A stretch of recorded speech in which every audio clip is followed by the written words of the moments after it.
नमस्कार प्यारे दोस्तों। आज की कहानी का नाम है उचित पुरस्कार। दो व्यक्ति एक दूसरे के पड़ोसी हैं। एक व्यक्ति अच्छा और दयालु है, दूसरा कंजूस और लालची। एक दिन जब अच्छे दयालु व्यक्ति को एक चिड़िया मिलती है जिसका पंख टूट गया है, तो तुम्हें क्या लगता है कि क्या हुआ होगा? वह पक्षी की देखभाल करता है, उसे पानी पिलाता है, कीड़े खिलाता है, पक्षी ठीक हो जाता है। स्वस्थ होने के बाद पक्षी कहता है, जो कुछ तुमने मेरे लिए किया है, उसके लिए मैं तुम्हें उचित पुरस्कार देना चाहता हूँ। पक्षी उसे एक छोटा बीज देता है, इसे धरती में बो देना। पर पक्षी यह नहीं बताता कि क्या होगा।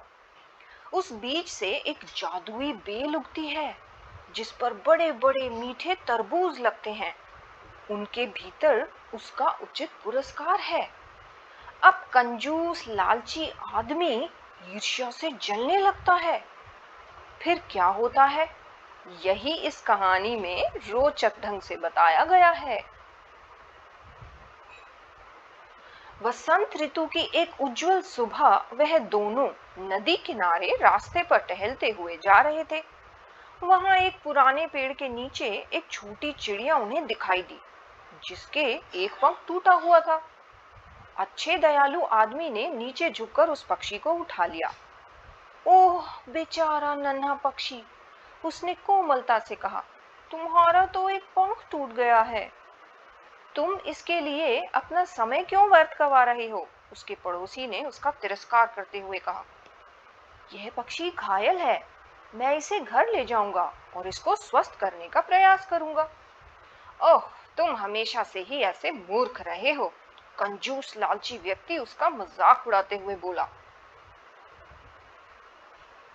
अच्छे दयालु आदमी ने पड़ोसी की बात की ओर ध्यान न दिया। वह पक्षी को घर ले आया। हर दिन उसने पक्षी को पानी पिलाया, खाने के लिए कीड़े मकोड़े लाकर दिए। पक्षी का स्वास्थ्य सुधरता गया और एक दिन उसका पंख बिल्कुल ठीक हो गया। फिर वह पक्षी को अपने बगीचे में ले आया, उसे अपनी हथेली पर बैठा लिया और बोला, नन्हे पक्षी, तुम्हारा पंख ठीक हो गया है, अब तुम उड़कर अपने घर जा सकते हो। पक्षी उस व्यक्ति की ओर घूमा, उसने अपनी चोंच खोली और उससे कहा, उसने वैसे ही बात की जैसे मैं तुमसे बात कर रहा हूँ। जो कुछ तुमने मेरे लिए किया है और तुम्हारी उदारता के लिए मैं तुम्हें उचित पुरस्कार देना चाहता हूँ। नन्हे पक्षी ने उस आदमी की हथेली पर एक नन्हा बीज रख दिया। इस बीज को अपने बगीचे में लगा देना और तुम्हें तुम्हारा उचित पुरस्कार मिल जाएगा। इतना कहकर पक्षी उड़कर दूर नीले आकाश में चला गया।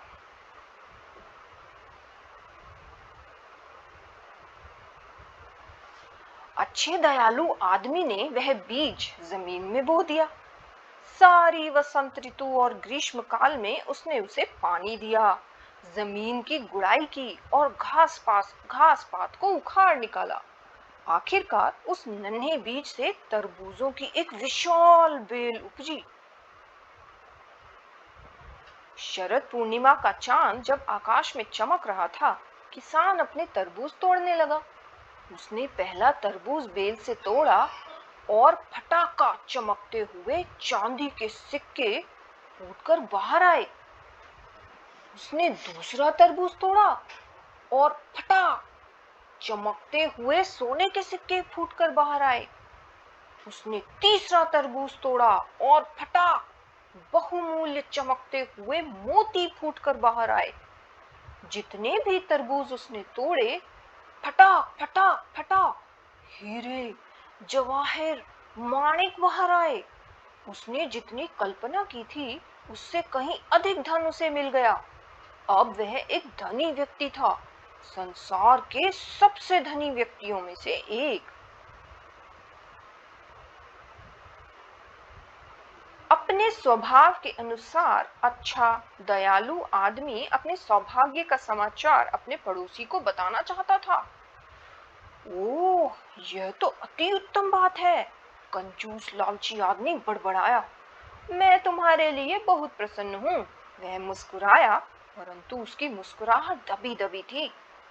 लेकिन हमें पता है, क्यों पता है ना, कि कंजूस लालची पड़ोसी सच में ऐसा महसूस नहीं कर रहा था।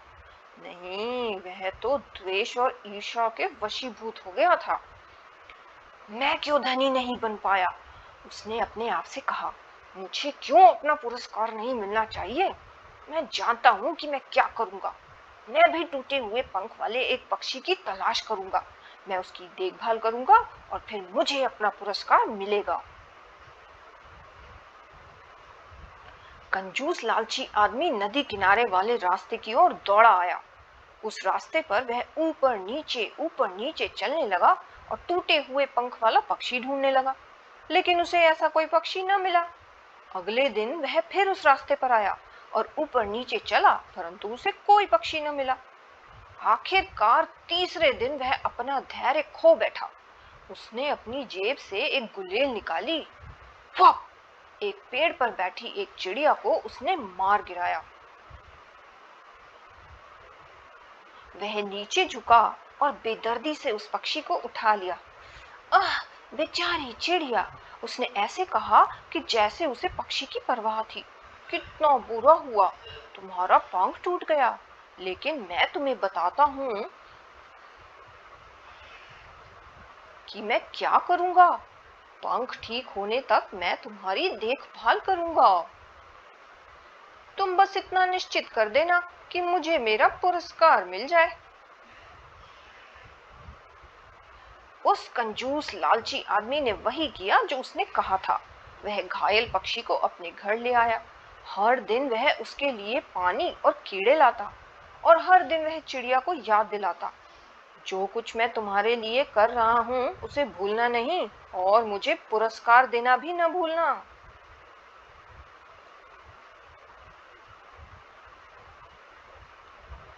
जब पक्षी का पंख ठीक हो गया तो किसान उसे अपने बगीचे में ले आया। उसे मजबूती से पकड़े रखा और कहा, तो पक्षी, अब तुम पूरी तरह स्वस्थ हो गए हो, तुम जा सकते हो, लेकिन जाने से पहले अच्छा होगा कि तुम मुझे मेरा पुरस्कार दे दो। पक्षी उस व्यक्ति की ओर घूमा। उसने अपनी चोंच खोली और उससे कहा, हाँ, जो कुछ तुमने किया और जैसा व्यवहार तुमने मेरे साथ किया, उसके लिए मैं चाहता हूँ कि उचित पुरस्कार तुम्हें मिले। नन्हे पक्षी ने कंजूस लालची आदमी की हथेली पर एक नन्हा बीज रख दिया और कहा, इस बीज को अपने बगीचे में लगा दो और तुम्हें तुम्हारा पुरस्कार मिल जाएगा। फिर जितनी जल्दी वह उड़ सकता था उतनी जल्दी वह उड़कर चला गया।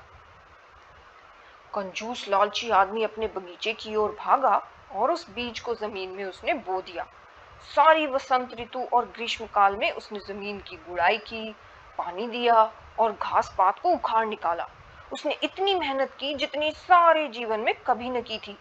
नन्हे बीज से तरबूजों की एक विशाल बेल निकली, लेकिन यह बेल घूमती हुई उसके बगीचे में यहाँ वहां न फैली। नहीं, बेल जमीन से निकलकर सीधी आकाश की ओर बढ़ने लगी। और सबसे आश्चर्यजनक बात यह थी कि उस पर एक भी तरबूज न लगा था। इसका क्या अर्थ है, वह सोचने लगा। मेरे तरबूज कहाँ है, मेरा पुरस्कार कहाँ है। सारे ग्रीष्म काल में वह बेल ऊंची होती गई, ऊंची और ऊंची और भी ऊंची, और शरद पूर्णिमा की रात आने पर इतनी ऊंची हो गई थी कि वह शीतल निर्जन चांद को छूने लगी। अब कंजूस लालची व्यक्ति ने देखा तो वह चिल्लाया, आहा, मैं समझ गया, चांद का सारा धन मेरा है, मेरा है। हा हा हा। वह अपनी छाती थपथपाने लगा, वह खुशी से उछलने लगा, वह चिल्लाने और हंसने लगा। हा हा हा हा। चांद का सारा धन मेरा है, मेरा है, मेरा है, मेरा है। मैं धनी हूँ, धनी धनी धनी, अपने मूर्ख पड़ोसी से अधिक धनी हूँ। फिर वह कूदकर बेल पर चढ़ गया। वह ऊपर चढ़ने लगा और वह चढ़ता गया और वह चढ़ता गया और वह चढ़ता गया और वह चढ़ता गया और उस संपत्ति की कल्पना करता रहा जो शीघ्र ही उसकी होने वाली थी। बहुमूल्य रत्न, सोना, चांदी, सब मेरा होगा, मेरा होगा, मेरा होगा। वह ऊपर चढ़ता गया और चढ़ता गया और चढ़ता गया, फिर और ऊपर चढ़ा और आखिरकार वह शीतल निर्जन चांद तक पहुंच गया। एक लंबी छलांग लगाकर वह चांद पर उतर गया और उसी पल वह बेल सूखकर लुप्त हो गई, यानी गायब हो गई। अब उसके पास चांद से धरती पर वापस आने का कोई उपाय ही नहीं था। बिन बादल वाली किसी रात में बाहर जाकर अगर तुम ध्यान से देखने का प्रयास करोगे तो संभव है वह कंजूस लालची आदमी तुम्हें चांद पर दिखाई दे जाए, क्योंकि वह अभी भी वहीं पर है। तो ये थी एक काल्पनिक कहानी और आज के लिए इतना ही। धन्यवाद।